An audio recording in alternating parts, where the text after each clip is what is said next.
Hi everyone, welcome back to an explore literature. इस video के अंदर हम बात करने वाले हैं आपके G course ideas in Indian political thought की यूनिट फर्स्ट की। तो इसको ऑलरेडी हम कवर कर चुके थे, लेकिन सिर्फ 2 थियरीज बची थी जो कि बहुत इंपॉर्टेंट है आपके एग्जाम पर्सपेक्टिव से। और वैसे भी इस यूनिट जो पूरा आपका जी कोर्स है ना, उसकी सबसे इंपॉर्टेंट टॉपिक्स में से ये एक है और इन 2 थियरीज को ही हम इस वीडियो में कवर करने वाले हैं। So watch till the end so that you won't miss any point. All right, so now without wasting much of your time let's start the video. So our first theory is Saptang theory. Saptang theory में हम बात करेंगे कि 7 कौन कौन से अंग हैं हमारे स्टेट के, मतलब कि क्या क्या लिम्स हैं, what are all the parts of the state and कौन कौन सी चीज़ें हैं जो बहुत ज़्यादा इंपॉर्टेंट रोल प्ले करती हैं एक अथॉरिटी को बने रहने में भी और एक जो पूरा सोसाइटी है, एक जो शासन है उसको चलने में। तो उसमें सबसे पहले आते हैं स्वामी, जिसको बोलते हैं किंग। तो जो कौटिल्य थे वो बहुत ही स्ट्रॉन्ग एडवोकेट थे मोनार्की के। उनके अकॉर्डिंग जो मोनार्की था that was the best form of government. And वो बोलते थे कि एक राजा है जो वो बहुत स्ट्रॉन्ग होना चाहिए, पावरफुल होना चाहिए, ताकि वो जो अपना साम्राज्य है उसको एस्टेब्लिश कर सके। फिर ये बात करते हैं सोशल वेलफेयरिज्म की, कि भाई आप जो एक राजा है वो आप मेंटेन करके रखेंगे कि आपकी जो प्रजा है वो खुश हो। तो आपको ये चीज़ें देखनी है कि you are the king and your citizen should be happy. So welfarism की जो स्कीम्स हैं, जो प्रोग्राम्स हैं, वो आपको लॉन्च करनी है और आपकी जो प्रजा है उसकी भलाई के बारे में आपको सोचना है। जो कौटिल्य का पूरा क्लासिक है अर्थशास्त्र, वो लिखा हुआ है इस किंग के ही इर्द गिर्द कि किंग क्या होता है, उसके दोस्त कौन होते हैं, उसके दुश्मन कौन होते हैं, उसकी प्रजा क्या है। So this all things are discussed in this Arthashastra. Now the next thing is qualities of the king. तो कौटिल्य के अकॉर्डिंग बहुत सारी क्वालिटीज़ होनी चाहिए एक अच्छे राजा के अंदर। सबसे पहले तो वो एक हाई फैमिली में बॉर्न हो, मतलब कि उसका जो एक पूरा रॉयल फैमिली बैकग्राउंड होना चाहिए, उसके पास वैल्योर होना चाहिए, वो वर्चुअस होना चाहिए, सच्चा होना चाहिए और कोई ऐसी चीज़ ना हो जो एक राजा के ऐसा क्वालिटी में ना हो उसके अंदर, मतलब कि कोई बैड क्वालिटी नहीं होनी चाहिए उसके अंदर, ताकि वो पूरे शासन को ऐसा तहस नहस ना करके रख दे और उसकी प्रजा के लिए वो बुरे डिसीजंस ना ले। इसलिए एक राजा है जो बहुत अच्छी क्वालिटी का होना चाहिए। देन इसकी वो पावरफुल भी होना चाहिए ताकि वो कंट्रोल कर सके अपने जो पड़ोसी राज्य हैं उनको भी। उसका माइंड है जो काफ़ी शार्प होना चाहिए, वो अच्छे से डिसीजंस ले। एक जो डिसीजन मेकिंग पावर है वो काफ़ी अच्छी होनी चाहिए उस राजा की। देन इसकी उसको कैसे डील करना है मिनिस्टर्स के साथ, ये सारी चीज़ें भी उसको पता होनी चाहिए। डिसिप्लिन होना चाहिए उसके अंदर। स्पेशली बात करें एक प्रिंस की, तो उसके अंदर काफ़ी अच्छा डिसिप्लिन होना चाहिए ताकि वो एक अच्छा राजा बन सके। तो ये जो सारी क्वालिटीज़ हैं वो कौटिल्य मेंशन करते हैं अपने क्लासिक के अंदर। Then is the duties of the king, कि एक राजा की ड्यूटीज़ क्या क्या है। सबसे पहले आती है एग्जीक्यूटिव ड्यूटी। तो एक किंग की एग्जीक्यूटिव ड्यूटी है कि वो अपने जो लोग हैं, उसका जो साम्राज्य है उसकी रक्षा करे और उनको सिक्योरिटी प्रोवाइड कराए। देन इज जुडिशियल ड्यूटी, कि आप एक जज की तरह भी वर्क करेंगे। आप एक एक्स ऑफिशियो हेड है जुडिशरी के and you are the highest body for appeal. जैसे कि हमारे देश में supreme court is the highest body for appeal, उसी तरीके से जो एक मोनार्की होता है उसके अंदर राजा क्या होता है, हाईएस्ट बॉडी ऑफ अपील होता है। आप वहाँ पे जाके अपने फैसले हैं जो वो राजा आपको फैसला देगा आपके जो भी प्रॉब्लम है उसके ऊपर। There is legislative duty. Legislative duty में यहाँ पे वो बात करते हैं लॉ मेकिंग ड्यूटीज़ की, कि आप किस तरीके के लॉज एंड पॉलिसीज़ को फॉर्मुलेट करेंगे अपने जो साम्राज्य है उसके अंदर। Then the next is administrative duty, कि आप किस तरीके से अपॉइंटमेंट करेंगे अपने मिनिस्टर्स का and all the electoral bodies जो भी आप वहाँ पे साम्राज्य में लाना चाहते हैं। Then the next is ecclesiastical duties, की मतलब आपको जो हाई प्रिस्ट है उनको अपॉइंट करना है, आपका डोमेस्टिक प्रिस्ट होना चाहिए। तो रिलीजन को भी वो हटा के नहीं चल रहे हैं, religion is also amalgamated into this political thing.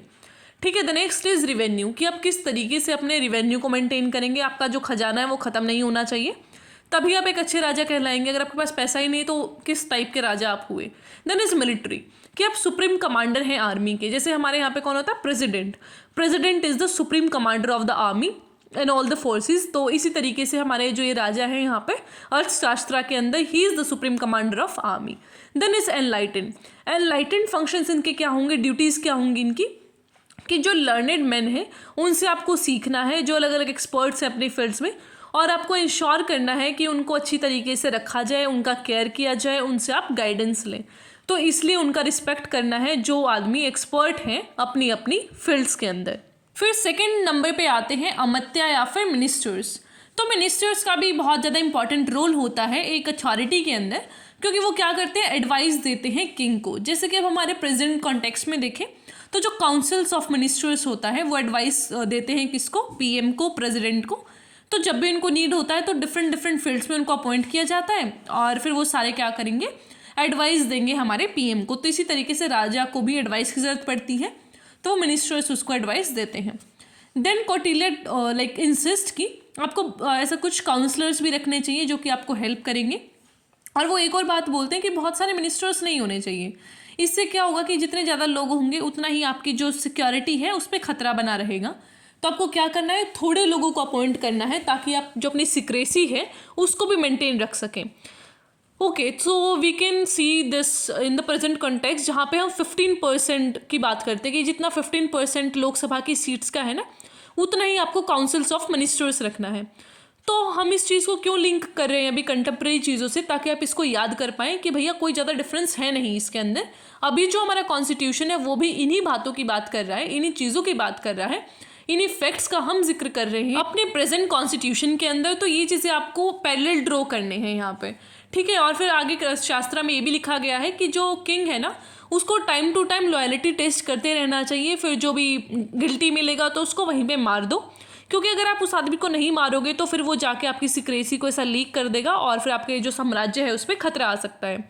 तो ये चीज़ें सारी कौटिल्य मेंशन करते हैं इन दिस मिनिस्ट्री वाला part. Then the third limb is durg या फिर फोर्ट, कि जो आपका फोर्ट है ना, जो आपका किला है, वो भी इतना स्ट्रांग होना चाहिए, इतनी अच्छी तरीके से वो बना होना चाहिए, भाई देखने में लगे कि हाँ बड़ा स्ट्रांग सा राजा है।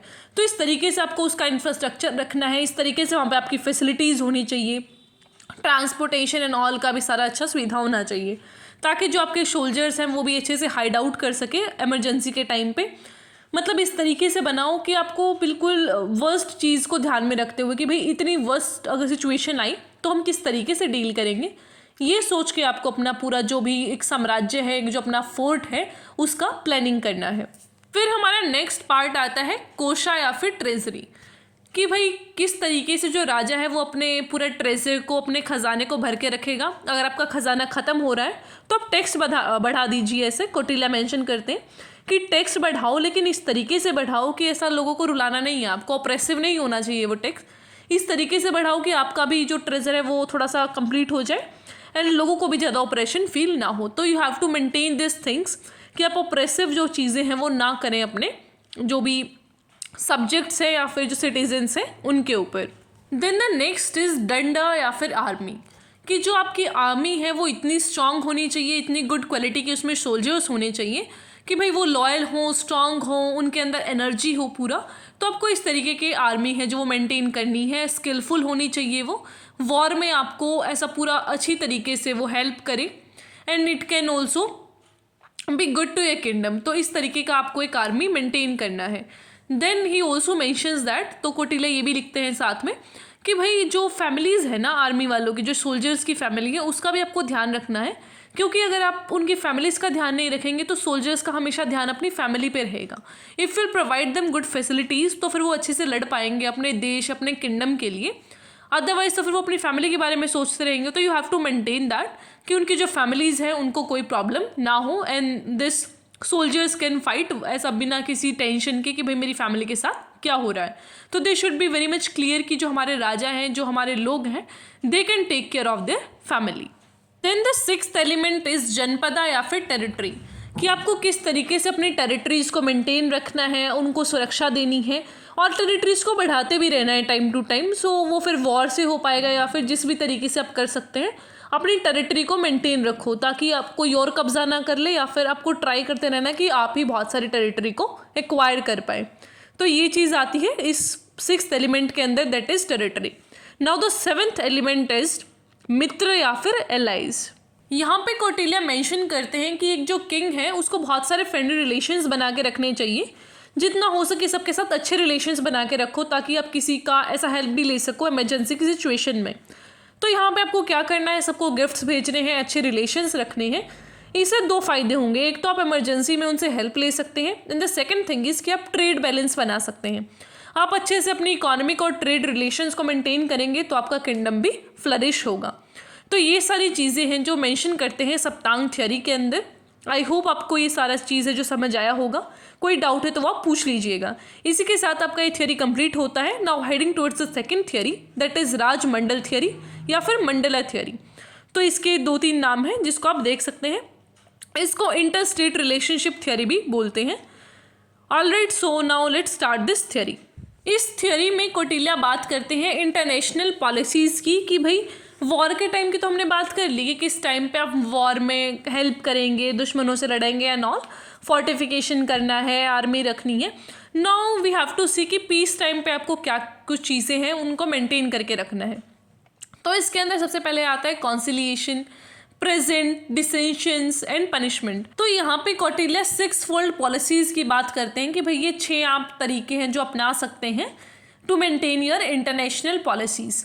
सबसे पहला है संधि, जिसे बोलते हैं अलायंस, कि भाई एक ना संधि साइन कर लो जिसमें म्यूचुअल इंटरेस्ट हो, म्यूचुअल गुड फेथ हो, कि भाई ऐसे ऐसे काम करेंगे, ना तुम हमसे लड़ो ना हम तुमसे लड़ते हैं। दिस इज कॉल्ड संधि। जैसे कि हमने पंचशील एग्रीमेंट साइन किया था इनके साथ, चाइना वालों के साथ, although they have like not maintained that, लेकिन that is for just example कि हमने एक एग्रीमेंट साइन किया था जहाँ पे हमने म्यूचुअल फेथ की और जो भी इंटरेस्ट है उसकी बात की थी, भैया कि आप अपना जो ये सारी चीज़ें हैं इनको मेंटेन करिए, हम भी करेंगे, ना कोई लड़ाई होगी and we both can prosper.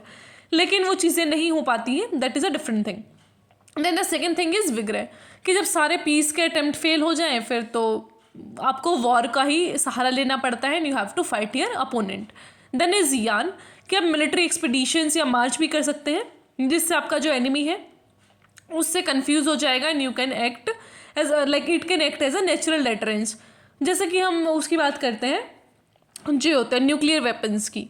ऐसा नहीं है कि जिस देश के पास न्यूक्लियर वेपन है वो उसको यूज़ ही करता है, कई बार तो इसलिए रख लिए जाते हैं न्यूक्लियर वेपन बड़ी बड़ी कंट्रीज़ के द्वारा ताकि कोई और उन पे ऐसा वार ना कर दे। तो it can also act as a deterrence कि भाई उसके पास हम ऐसा वेपन्स है तो हमें उसके ऊपर वार नहीं करना है।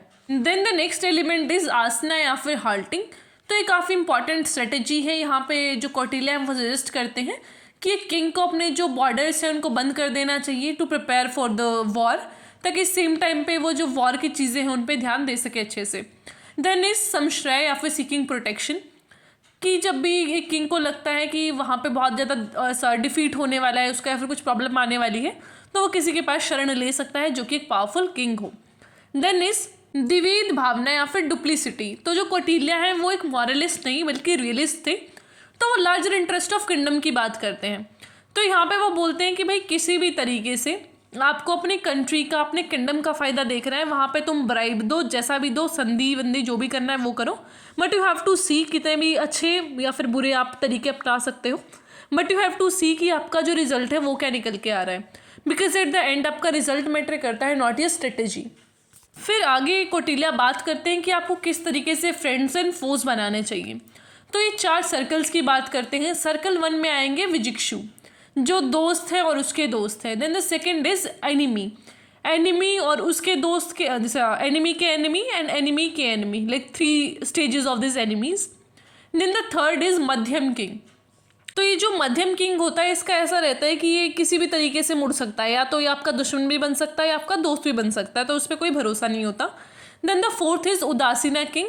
तो इसमें क्या होता है, नॉन इंटरफेयरिंग या फिर न्यूट्रल टाइप के रहते हैं, जो ऐसा कोई ज़्यादा इंटरफेयर करते नहीं हैं आपकी पावर पॉलिटिक्स में। तो इस थ्योरी के लिए आपको 4 ऐसा बेसिक एजम्पशंस लेके चलने पड़ेंगे। सबसे पहला तो ये कि आपका जो स्टेट है वो आइसोलेशन में रही है, आप रिलेशंस मेंटेन कर रहे हैं अपने पड़ोसियों से।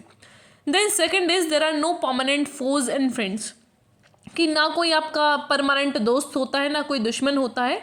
सिचुएशंस डिफाइन करती हैं कि कौन आपका दोस्त बनेगा कौन आपका दुश्मन बनेगा। इसका बेस्ट एग्जांपल है यूएसए। यूएसए एक ऐसा देश है जो आपको वॉर की स्थिति में भी छोड़ के भाग सकता है अगर उसका कहीं और फ़ायदा दिखता है।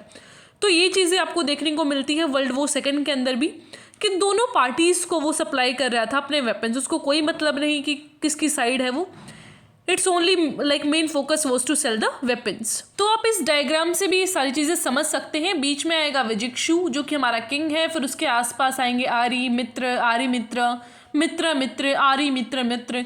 तो इस तरीके से इतना ज़्यादा याद करने की ज़रूरत नहीं है, बस एग्जाम पर्सपेक्टिव से आपको थोड़ा ऐसा रटना पड़ेगा इस जो पूरा डायग्राम है उसको, ताकि थोड़ा शीट भरा भरा लग सके। Otherwise this is not too important कि आप एक एक चीज़ को ऐसा याद करो।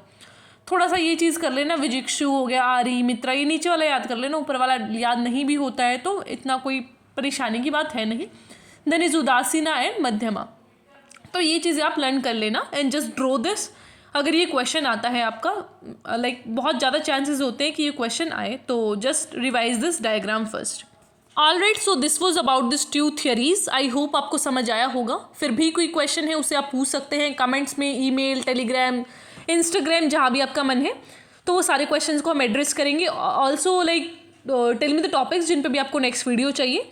Don't forget to subscribe the channel. You people don't subscribe the channel and we are very near to 5K, तो वो भी प्लीज़ जल्दी करवा दीजिए। Alright, so I will meet you the next video. Till then take care, stay happy, stay healthy.